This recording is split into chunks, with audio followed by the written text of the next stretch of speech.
That's not a good angle. Alright.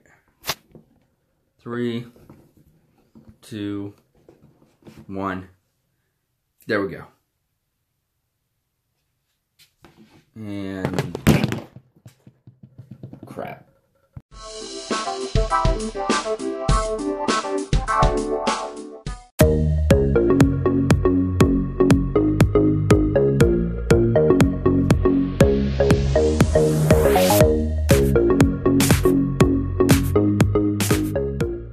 What's up, everyone? Welcome back to Volts Comics and More. I'm Alex, and today, the lesson for today is that magic comes with a price. So, today I'm going to be talking about Doctor Strange, the Damnation storyline, and basically I'm just kind of going to go over it a little bit. I'm not going to actually show frame by frame of the comic. There's so much, as you can see, and it's not even done yet. But basically, if you look, the story spans between Doctor Strange, it spans between Iron Fist, it spans between Scarlet Spider, and even the Ghost Rider, Johnny Blaze, is actually starting in another series, beginning with the Damnation storyline.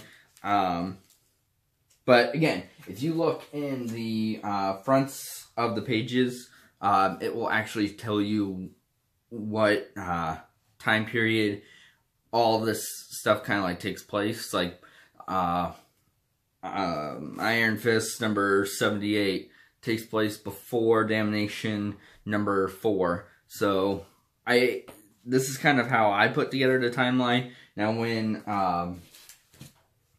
the actual, if you guys don't like collecting single issues and you'd rather just get the entire graphic novel all by itself, then it might have it a little bit differently than what I have it, just because I might be a little bit off on the timeline there, but I did the best I could with the description from the front covers, because I just kind of dove into it a little bit. Like I understand that I just dove into it enough to understand the main premise, because Damnation number 1 actually takes place, these events takes place before Thor number 3. So if you guys are a big fan of Thor and you've been reading the new Thor series with Jane Foster being the female Thor, it takes place before number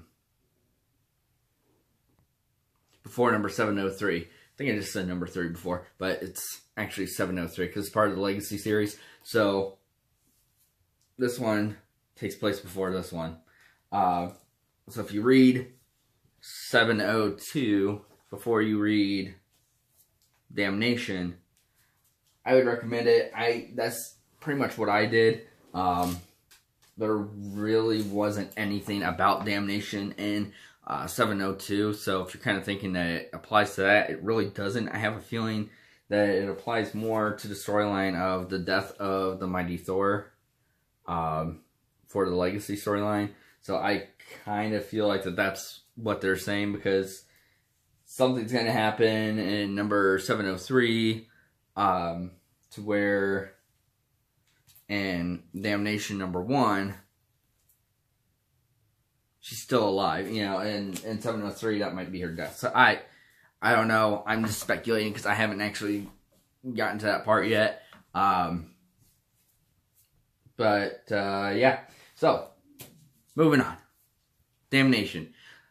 Basically, this feels like it takes place almost directly after Secret Empire. But between Secret Empire and Damnation, that whole Loki, Sorcerer Supreme thing kind of took place and happened. And but now Loki is no longer Sorcerer Supreme, and Doctor Strange is back.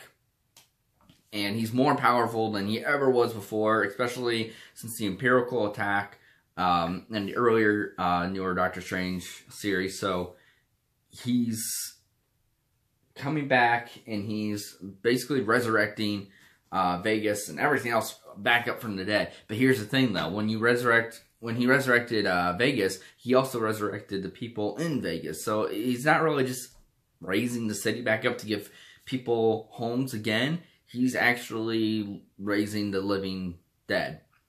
And pretty much, if you couldn't tell by the cover of the book here, this is actually a variant edition. So if you guys are looking for Damnation #1 and you don't see this cover, it's because this is a variant edition. So I just wanted to clear that up real quick. But anyway, but with that, on the cover here, you see Mephisto here up in the corner, and he's pretty much, he's the main baddie. And when, as I was saying, when Doctor Strange lifts up the city, and he lifts up all those people, he lifts up all the souls, and Vegas is known as Sin City, or the city of sin, and all that. Well, you can guess where all those souls went, and Mephisto rose up with Vegas because the entire city basically went to him. When it all got blown up, when it all went to rubble, it all went to him.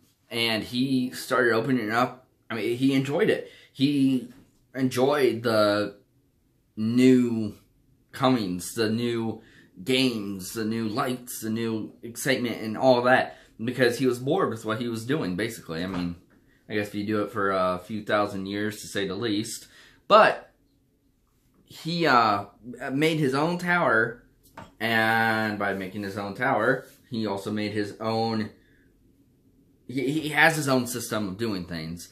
And when Doctor Strange resurrected all that, he resurrected him. Well, not really resurrected him, but he brought him up with the city, and with all the people and everything. And now he's on Earth.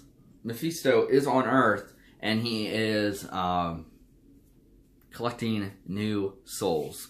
So Doctor Strange is kind of in a fight for his life and for the life of others. Not only the life, but much. This goes beyond life. You know, it's your very own soul of civilians, of heroes, of everyone, and Doctor Strange is trying to basically stop him, to say the least. But Wong is coming into the picture. Wong is building an army for Strange, and if you remember Doctor Strange's dog that he had when he was in my Loki Sorcerer Supreme videos, the dog's come back. Even though Loki killed him, he's now like a ghost dog, and he's telling Wong that, hey, Doc's in trouble, we need to help him. So he calls, that's where you get Iron Fist, that's where you get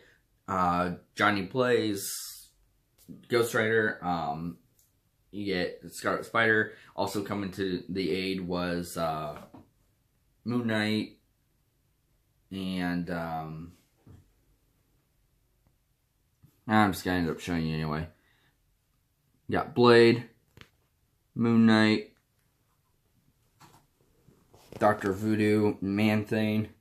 You got Elsa Bloodstone, Johnny Blaze, Ghost Rider, and the Iron Fist. And those are all of his recruitment. So definitely getting really interesting. There's also a bunch, like you have Sam Wilson and Captain Marvel. They're arguing back and forth, and they are basically bringing up points like, oh, at least I didn't do this. Well, at least I could do that. At least I didn't do this type thing. Which was referencing back to, all the way back to Pleasant Hill and Secret Empire and Civil War II and all that good stuff. So nice little Easter eggs that kind of popped up in there, just to let you guys know that, you know, just to let everybody know that, you know, a lot's been happening in the Marvel Universe, especially since the new Secret Wars, since everything's been rewritten and all that. So that's basically the story for Damnation. That's the very beginning part. if you guys want to see a little bit of a longer video on it beyond that, let me know in the comments below. Once it's finished, I'll do a whole kind of like a whole review on it from start to finish. If you guys want to see that, again, just let me know in the comments below. Also, I know I haven't posted a video in the last couple of weeks, and couple days, whatever, time. Weeks, days, what's the difference? Anyway, I have gotten a couple extra comic book trips. A lot of it has to do with Damnation. I actually just got caught up on a bunch of Spider-Man. Yes, these are all the Spider-Man, the Peter Parker Spider-Man that I have missed out on. So I've definitely been trying to catch up here. Basically, these are all, well, the first two are third printings, and the third one here is a second printing, which I don't mind the art for the third printing. Like, it's basically the same thing, it's just in black and white, and starring Loki, Sorcerer Supreme. So this is obviously way before Damnation, and this is kind of coincide with the Doctor Strange, Loki, Sorcerer Supreme storyline. So if you guys, are definitely if you guys are interested in the Doctor Strange series, and if you like the Loki, Sorcerer Supreme, this is definitely one to tie in with that. But again, after that, the Threat Level Red storyline continues. Again, this is a third printing of The Amazing Spider-Man number 796. But then we go into Go Down Swinging Part 1. This is 797 variant edition, but it is second printing.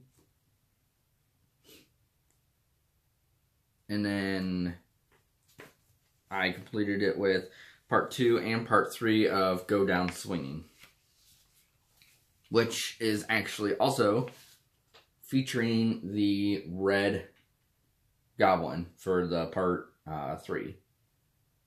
So, a lot of stuff is happening with Norman Osborn as well. And once the Go Down Swinging storyline ends, that will probably be another one I'm going to be doing a review on.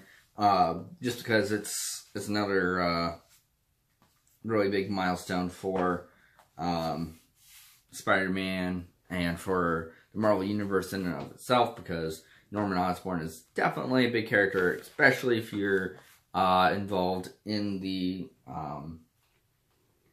with the Spider-Man series. So, as you know, Doctor Strange or Norman Osborn, I'm getting too many stories mixed up. I really shouldn't do more than just one storyline in a video, but oh well. Anyway, so another thing that I picked up was some graphic novels, and I'll end up going over those a little bit here. So basically, I picked up S.H.I.E.L.D. Hydra Reborn. This is a storyline that features, this is way back, 1989. Nick Fury, Agents of S.H.I.E.L.D., and then 1994, or Fury, 1994, number 1.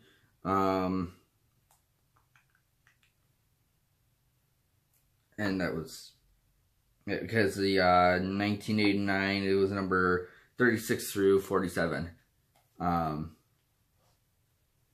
So this is Nick Fury, obviously the older Nick Fury. He's no longer director of S.H.I.E.L.D., but he's still, as the description says on the back here, he's still calling the shots. And this is a clear picture of him without the glare.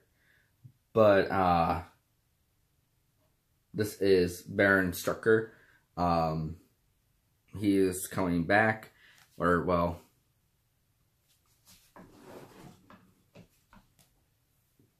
he was coming.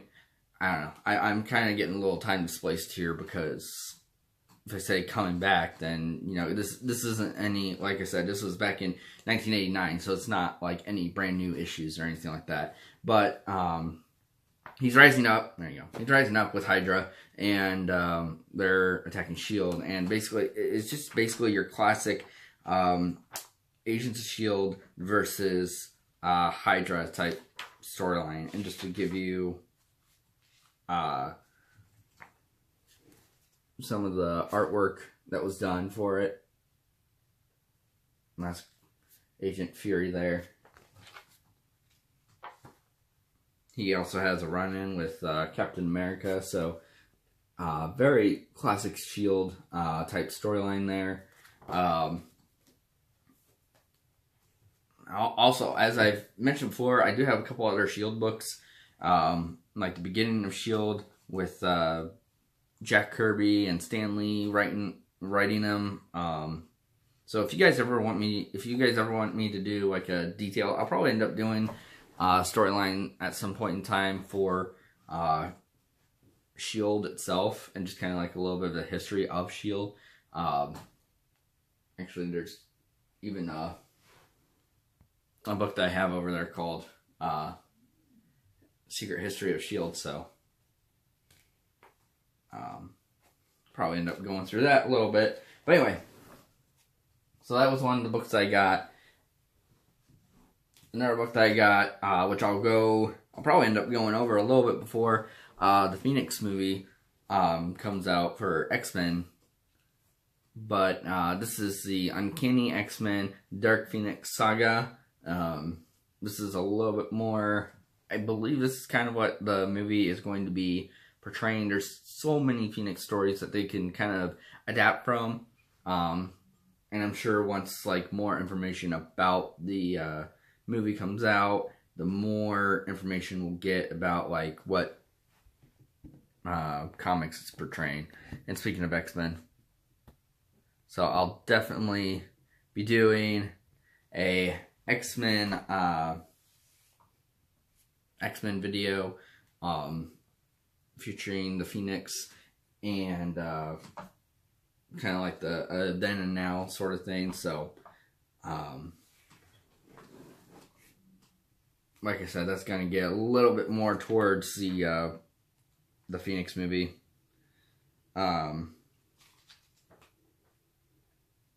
Just to kind of show you a little bit of the artwork from here too.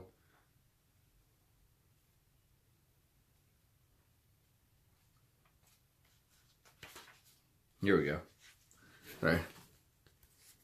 Here's a little bit more of the cosmic side of the Phoenix.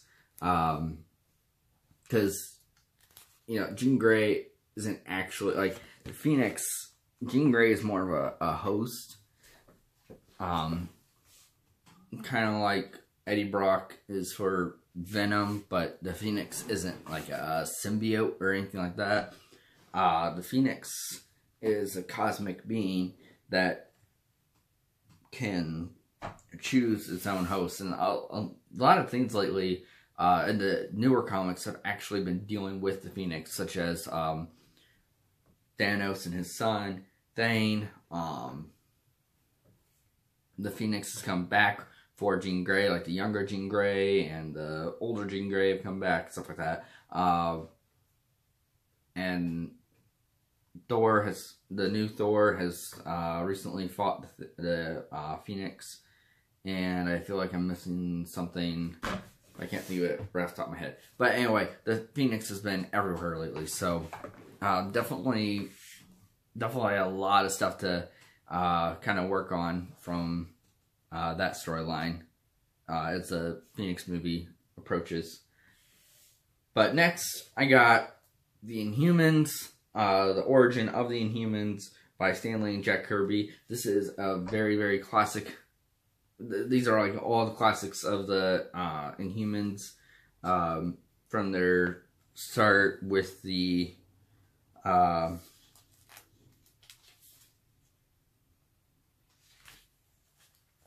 FF,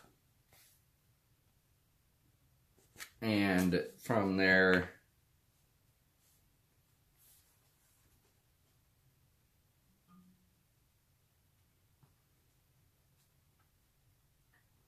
No, that wasn't the only time they've met up with the Fantastic Four, because we're almost here at the very back, and we still got the Fantastic Four. So this was, I guess, the Inhumans, before they had like their own storyline, they had dealt with a lot of crossovers and stuff like that. Like I said, it refers to in the back here, Black Bolt, Medusa, Gorgon, Triton, Karnak, Crystal, and Lockjaw were revealed month after month in FF until reader demand gave them their own feature in the back pages of Thor. So even after that, you know, they still only got like a few small references. But obviously, you know, over time, they've become kind of more towards the very back. Obviously, over time, they've become an even more bigger hit than what they once were. But this is primarily featuring their team-ups with Fantastic Four, and then their shorter storylines for the back of Thor. So definitely some very good Stan Lee, Jack Kirby art there. And this, as far as newer storylines and newer artwork goes, this man has become a very, very well-known New York Times best-selling author through his work with the Black Panther. I'm really hoping I'm pronouncing that right, but I'm going to show a picture of him here. Ta-Nehisi Coates. And I'm sorry if I totally just butchered that name. Here are all the other people that have worked on it as well. But this is the first volume of the Black Panther. This is actually the hardcover version, so it is actually giving the entire storyline of A Nation Under Our Feet.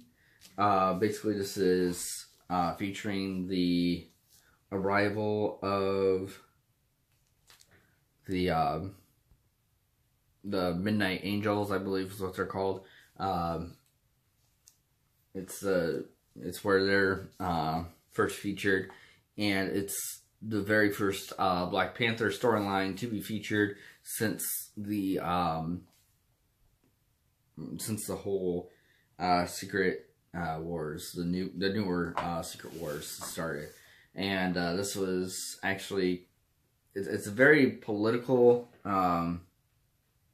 side of Black Panther, of Wakanda. Just kind of like Wakanda's falling, and T'Challa has to figure out a way to save it, is pretty much the biggest part of it. But Ta-Nehisi has been very well known and respected for his work on the Black Panther, and so to see that was definitely a must-have for me. But yeah, so those were pretty much all my findings, plus the storyline for Damnation. As I said before, once Damnation kind of gets a little bit more, once it's completed, I'll end up doing a full video on the entire storyline. And also, just a reminder to let you guys know, Thursday, Infinity War is coming up. Just a very short few days, couple days. Actually, Friday is technically the day, but I don't think I mentioned this yet. Thursday, I'm going to be going to a screening at 6 o'clock, and it's going to be it's not like a private screening or anything like that. What it is a fan favorite package. If any theaters where you guys are at are offering it, I would definitely recommend doing it. The only thing that I don't like about it is that it's not going to be in IMAX, and the entire movie was just revealed that it was filmed in IMAX with IMAX cameras. So the entire Infinity War movie is going to be better viewed on IMAX screens. So if you guys are near an IMAX theater, I definitely suggest to get over there and watch it. I'll definitely be seeing it a second time in IMAX. I mean, this wouldn't be the first Marvel movie that I've gone back for a second time. I actually saw Ant-Man twice in one day. And I've seen I saw Guardians of the Galaxy about 5 times in theater.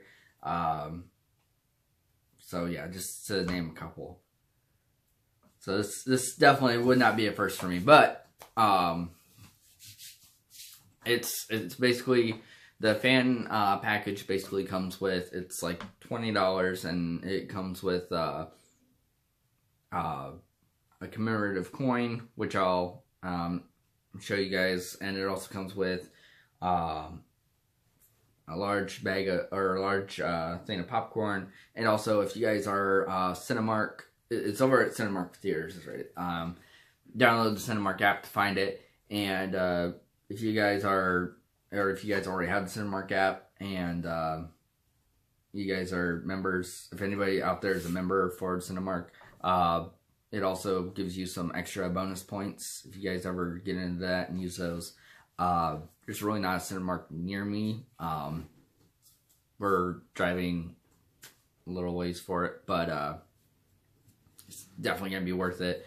Like I said, the only downfall is that it's not going to be in IMAX, which the whole movie was filmed in IMAX, so I'm going to have to go see it again just so I can get those extra little bits that are going to be kind of cut out or missed because the screen isn't going to be big enough to hold it. But speaking of extra, it also is going to show an extra 11 minutes worth of bonus footage. I don't know if it's going to be like a behind the scenes look. I don't know if it's going to be like deleted scenes. I don't know what the extra 11 minutes is going to include, but basically the movie is 150 minutes long, and the one that we're going to go see is 161 minutes long. So I don't know what that includes, but I'm definitely very excited for it. And I will give I want to do so many spoilers, so many all at once, but I won't. I will wait.